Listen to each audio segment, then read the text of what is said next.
చప్పట్లతో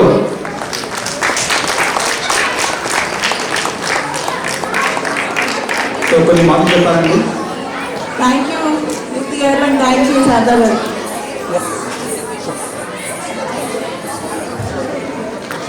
అందరికీ ఉగాది శుభాకాంక్షలు. ఉగాది అంటే సంధిని విభజిస్తే ఉగా ఆది. యుగా అంటే సంవత్సరం, ఆది అంటే ఉగాది అంటే మన తెలుగు సంవత్సరం మొదటి రోజు. సందర్భంగా మీకు ఒక తెలుగులో ఉగాది మీద పద్యాన్ని వినిపిస్తాను.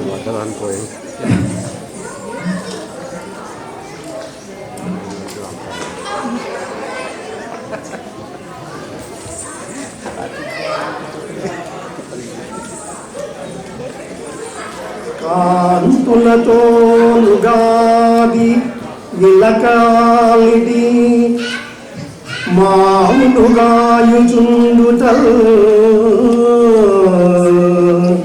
చింతలు పండురాల్చుటలు చిక్కగా వేపులు పూయుచుండుటల్ సంతసమొప్ప షడ్రుసులుదాసారము షడ్రుసుల సారము దల్ప ఉగాది పచడు ఎంతటి హాయియామని ఎంతటి హాయియామని ఇంపుగ కోకిల పాడుటల్ ఎంతటి హాయియామనికి ఇంపుగ కోకిల పాడుటల్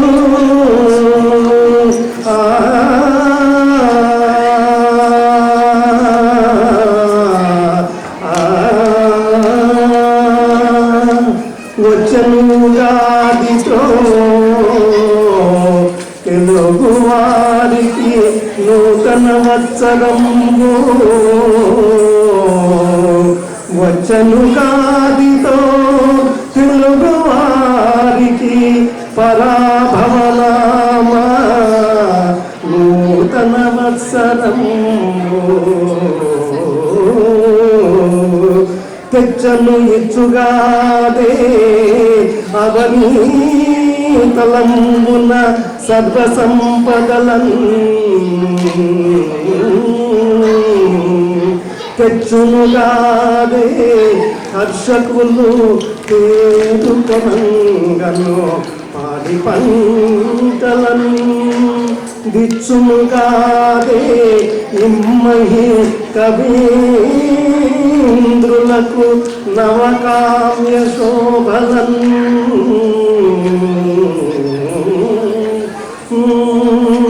నవకావ్య శోభలన్. ఇలా కొత్త సంవత్సరాన్ని ఆహ్వానిస్తూ చక్కగా ఇలాంటి పద్యాన్ని స్మరించుకోవచ్చు. ఈ పద్యంలో చాలా మటుకు ప్రకృతిని గురించి చెప్తూ కవుల ప్రస్తావన కూడా ఎవరైతే రాశారో నాకు తెలియదు. ఆ కవుల ప్రస్తావన కూడా తీసుకొచ్చారు అంటే మీరు అందరికీ తెలిసిన విషయమే. చైత్రమాసంలో వస్తుంది. చైత్రమాసం అంటే వసంత ఋతువు. వసంత ఋతువులో ప్రకృతి అతి సుందరంగా ఉంటుంది. అది కవులకు ఎంతో ప్రేరేపితంగా ఉంటుందన్నమాట. అందుచేత పురాతన కాలంలో కవులు ఆ విధంగా వెళ్ళి దూర ప్రాంతాలకు వెళ్ళి ప్రకృతిని ఆస్వాదిస్తూ కవితలు రాసేవారు అనేది ప్రతీతి. ఇకపోతే ఈ పరాభవ నామ సంవత్సరం గురించి చెప్పారు. అది యాక్చువల్గా చెప్పాలి అంటే శివ పార్వతుల యొక్క అర్ధనారీశ్వరుని అని అనుకోవచ్చు. ఇకపోతే ఈ పరాభవ నామ సంవత్సరం మనకున్న తెలుగు పంచాంగంలో 40వ సంవత్సరం. ఈ 60 మాసాలకి 60 పేర్లు ఎలా వచ్చాయి అనడానికి మన పురాణాల్లో ఒక చక్కటి కథ కూడా ఉంది. అదేమిటంటే విష్ణుమాయ మహిమ చేత నారద మహాముని ఆడజన్మనెత్తవలసి వస్తుంది. ఆ ఆడజన్మ ఎత్తిన తర్వాత ఆమె పేరు నారది. నారది ఒక మహారాజుని పెళ్ళాడితే 60 మంది పుత్రులు జన్మిస్తారు. ఈ 60 మంది పుత్రులతో కలిసి రాజుగారు యుద్ధానికి పోతే అందరూ చనిపోతారు.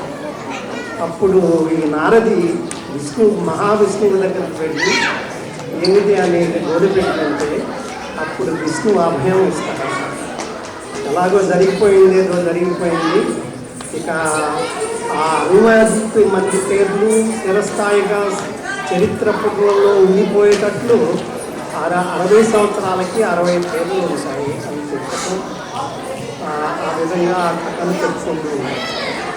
ఈ విధంగా ఈరోజు 3 దశకాలు పూర్తయినప్పటికీ ఎంతోమంది పిల్లలు పెద్దలు అందరూ కలిసి కష్టపడి ఇంత చక్కటి కార్యక్రమాన్ని పొందుపరిచారు. అందుకు చాలా సంతోషంగా ఉంది.